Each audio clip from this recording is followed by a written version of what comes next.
Everybody, thanks for tuning in. I just wanted to wish everyone a Merry Christmas and a Happy Holidays. If you don't celebrate Christmas and something else, I'm here at the Springfield Terminal. It's Christmas Eve. I can't imagine. Maybe it's 5 o'clock. I don't know. And I'm just chilling. I've been working all day as far as, laundry and cleaning up in here and whatnot. But what I'm going to go into for this video are two different things. And that is, one, a guy claimed that I hit him, which I did not, but that is his claim. And the other one is I have a new fleet manager. So I'm going to go ahead and go over the accident first. The alleged accident, I'm going to say, because I saw what he did. I saw absolutely no contact. But anyway, so I was in South Carolina getting off of 95 and merging onto 52 northbound because I was going to North Carolina. And it's one of those things where I had to stop and wait for the light on this off-ramp, because if you want to turn left, there's a light. And if you want to turn right, which was what I was doing, you have to go along this little path and then merge onto 52. So I was stopped. And no one could go down that without me moving first. So once we were able to move, I was moving, so we weren't going very fast. I'm going by this yield sign, and I see there is no one on 52. No one whatsoever is on 52. So I put my blinker on immediately, and as soon as I can safely merge, I start merging. No one behind me was able to merge just yet when I started merging, so just keep that in mind. So I'm looking forward, I'm looking in my mirror, just, you always double check, and I see the guy behind me. Now, mind you, my tractor is already mostly in the lane, and my trailer is following suit. And this guy decides that he's going to do what I've seen a lot of people do, and sometimes they're successful in this if there's another lane to go into, but he decides that he's going to get into the lane and try and bully me into not continuing into the lane. Only problem is I'm far enough into the lane that other people are now going past me on the right side. And the reason I'm going into the left is because I got to make a left just in front of me, so I might as well get over there now, especially since there was no traffic behind me. So he gets over in the lane, he tries to go forward a little bit, not much, and then realizes that he can't, and then he backs up. Now, I don't recall what the side of his truck looked like at that time, and that'll make sense in a minute here, but I'm pretty sure it was already the way that it was, or he found some way to move it, but there was no one else in his car, so he couldn't do that. So he flagged me down, and I pulled over because he said, "Oh, you see, you closed my mirror with your trailer. See, I didn't close it like that. It was closed over." Now, even this truck here can do that. It's kind of a manufacturer thing. When the mirrors go on, they're like folded in, and then you can open them up. You can also close them again if you want. So in my mind, I'm thinking something. I'm like, there's no way, because one, I was seeing what he was doing, and there was never any contact, although I don't remember or recall if his mirror was already closed in, because I wasn't paying attention to details like that. Didn't think I needed to, because there was no contact. And, he realized he couldn't get into a lane he wanted to. It probably pissed him off, so he decided to come up with some shit. That's my opinion. I don't know if that's the truth or not, but, so, the police get there. Now, before the police get there, I talked to the accident people. You report an accident. Let them know what was going on. They say get some pictures, and then, after you're done talking to the police and you have safe parking, call us back. So I get out and I go talk to the guy, and I said, "Hey, are the police on their way?" And they're like, "Yeah." And I said, "Okay, well, I have to take pictures of your car and the truck." Well, he was in a truck too, but he was not a semi-truck. It was a four-wheeler. And I said, "What part of my trailer are you claiming that hit your mirror?" And he says, "Well, just go take your pictures." I said, "Right, but I would like to get a close-up of that area if there's any damage on it. What part of the trailer are you saying hit? Just take your pictures." And he was real short with me and stuff. He was clearly irritated. I said, "Okay," so I just took a general shot. Now, if that were me, I would be able to say which part of the trailer closed my mirror, but... and I took a picture of the side of his truck, sent it in. The police came. We went over to some other area where the business was closed, but both of us could get in there safe. We're out of the way.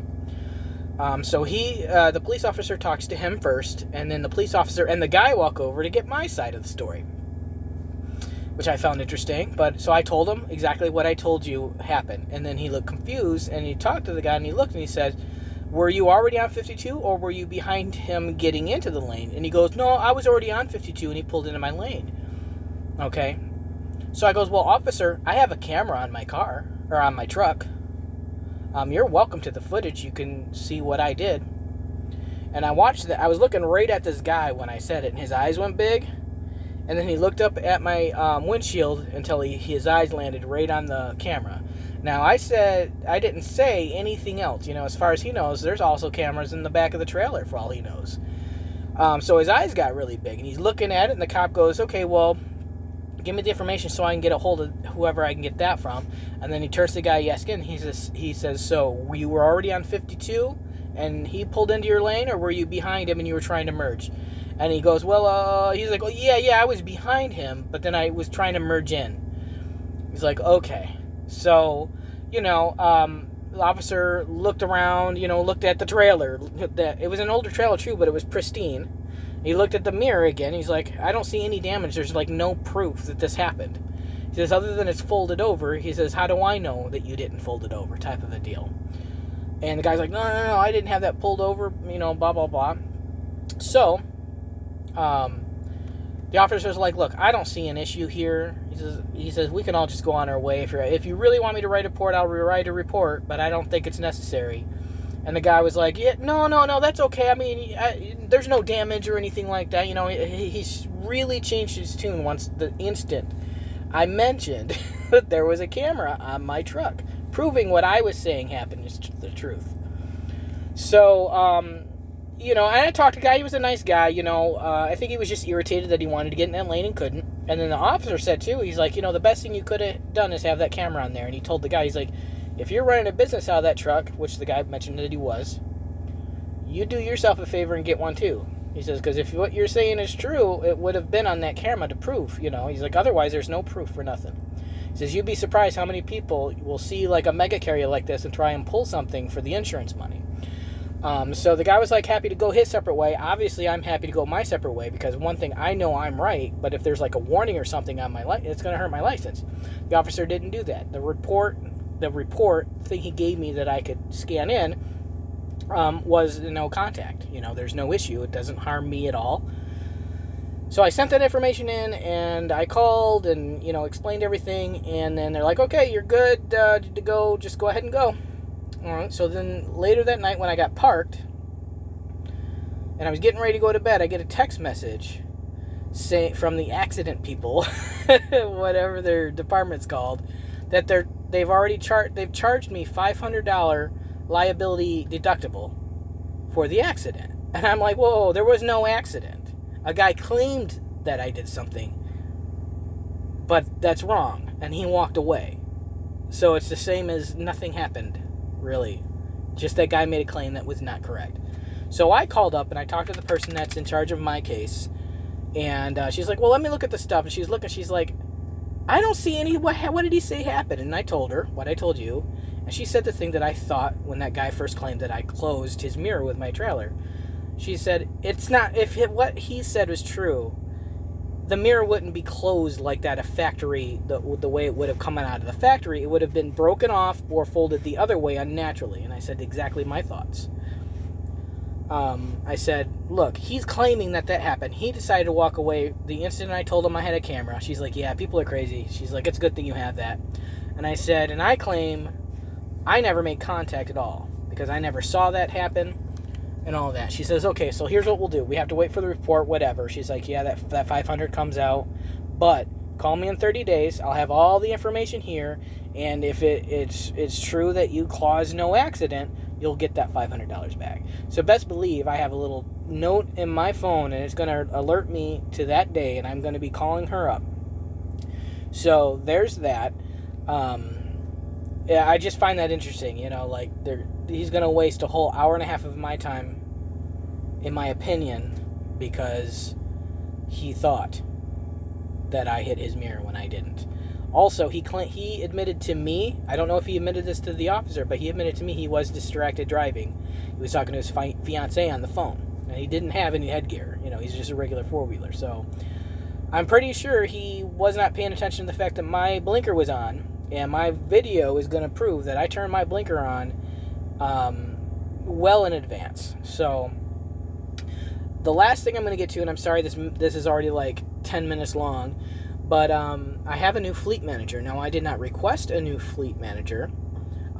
It has been advised to me by like 2 or 3 people that I should do that, considering not that my fleet manager is a bad guy or anything. I really liked him. But I had 2 occasions in 4 months where I was allowed to go weeks, literal weeks without pay, which harmed me financially. Like, I'm still catching up with my personal finances because of this last time. So, one day, is like just a couple days ago, literally a couple days ago, we get a fleet message from my previous fleet manager saying, hey, he decided to step down. He did not give any reasons, but that he would still be there while, setting us up with other fleet managers. And I must have been the first person on his list because by the next day, I was already reassigned, and I got a phone call from my new fleet manager, who he sounds like a cool dude. And so, I have a new fleet manager. I'm wondering why. It's none of my business, because he didn't say he was retiring. He didn't say he's going to a new position. He just said he's stepping down. And that's not something that I would think you would just do lightly, because it takes literal years to be a fleet manager. It's a position that is not easy to get, in my understanding. Excuse me. So I'm wondering if I'm not the only one that had issues with making money. My team leader, my trainer, who I still talk to, he left Prime because after I was off the truck, actually when I was on the truck, he says he wasn't really making a lot. We were getting bullshit loads. And after I left, he especially wasn't making very much. And it just wasn't, instead of doing a new fleet manager or whatever, he decided to just try another company out, and he's been very happy over there. And I told him about this, and he says, I wonder if it's because people started complaining. I don't know if that's the reason. I hope that he's just decided maybe the job's too stressful and he's going to do something else. I don't know.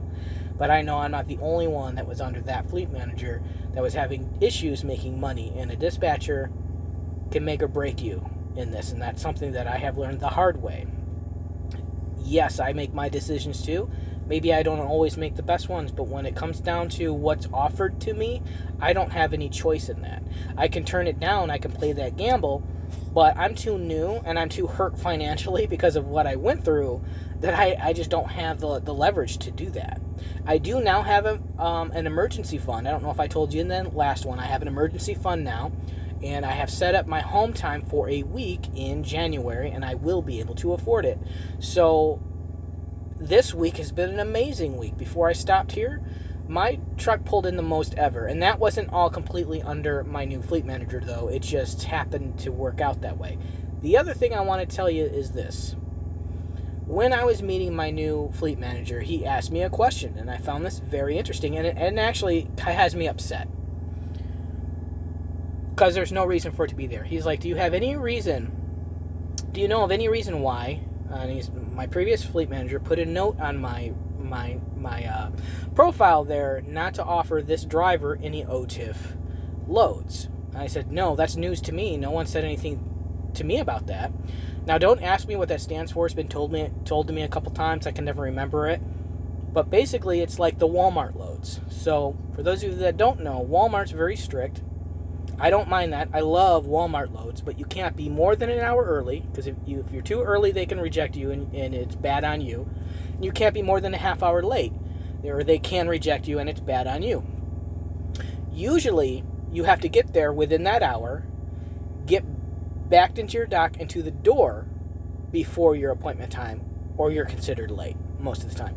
I've never been too early, and I've never been late to any OTIF load, especially Walmart or Tyson's, the other big one.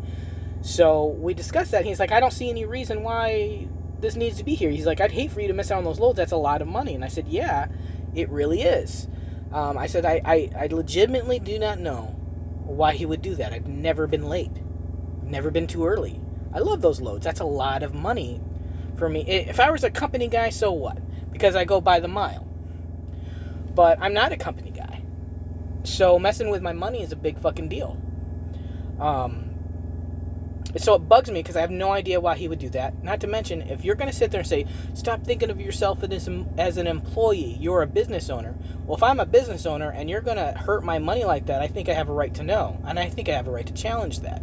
So thankfully, my new fleet manager took that shit off there. He says, we're taking that off of there. If you prove that you can't get them in over time, then we'll have a conversation. But he's like, I'd hate for you to miss out on that money. It's like that. He says, I see no reason for it. And I said, well, thank you very much. I said, I'm very confused by why that would be there. Not to mention, and that note went in on December 3rd, okay? And so I had asked someone last week, it wasn't my fleet manager, but it was one of the other people that take over him. I asked him, I was like, hey, why haven't I had any Walmart loads? Because I usually get one a week. And they pretty much lied to me, oh, they're just not available. Well, I know now that's a lie. So, if ever I go through another situation again where certain loads that I normally get aren't being offered to me, I probably will have to just call my fleet manager directly. But right now, I think things are going to be good. I'm here on the yard. I just decided to take a 34 since I'm going to be here. My chassis lube was due. This video is getting too long because no one's probably listened to this far. But I'm looking forward to the future with this new fleet manager and see how my money is. I did already mention to him right off the gate, I want to go tanker. That was my original thing. I talked to him again the other day, and he says, hey, you mentioned something about wanting to go tanker, or thinking about going tanker. I was like, I ain't thinking about it. That's my goal here. I originally wanted to train in tanker. So he's like, okay, well, we'll talk about it more on a later date about that. I said, that's fine. So we're going to go from there. So anyways, happy holidays to y'all. I don't know if I have a new video up before the new year. I really doubt it because I seem to take like 2 or 3, sometimes 4 weeks to even put something up. But, so happy new year to y'all too. Please be safe out there. And I don't think I'm going to edit this. I think I'm just going to put it up here raw. So have a great day.